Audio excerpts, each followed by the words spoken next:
ஹர்திக் பாண்டியாவின் குஜராத் டைட்டன்ஸ் ஆசிஸ் நெஹ்ராவின் Gujarat Titans team எப்படி இருக்கு, ஸ்ட்ரென்த் அண்ட் வீக்னஸ் என்ன, ப்ராபபிள் 11 எப்படி இருக்குன்னு பார்ப்போம். வாங்க வீடியோக்குள்ள போகலாம். ஃபர்ஸ்ட்டு இவங்க டீமில் பார்த்தீங்கன்னா இந்த வருஷம் கேப்டன்சி சேஞ்ச் நடந்திருக்கு.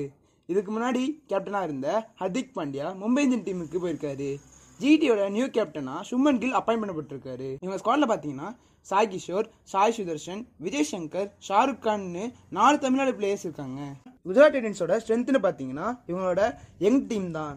என்னதான் கேன் வில்லியம்சன், ரஷீத் கான் போன்ற 1-2 எக்ஸ்பீரியன்ஸ் பிளேயர்ஸ் இருந்தாலும் இவங்களோட ஸ்ட்ரென்த்தே இவங்க யங்ஸ்டர்ஸ் தான். அது மட்டும் இல்லாமல் இவங்களோட ஃபாஸ்ட் பவுலிங் லைனப்பும் அண்ட் ஃபினிஷர்ஸும் பயங்கரமாக இருக்காங்க. இவங்க வீக்னஸ் பார்த்தீங்கன்னா முகமது ஷமி ரூல் அவுட் ஆனதும் ஹர்திக் பாண்டியா டீமை விட்டு போனது தான்.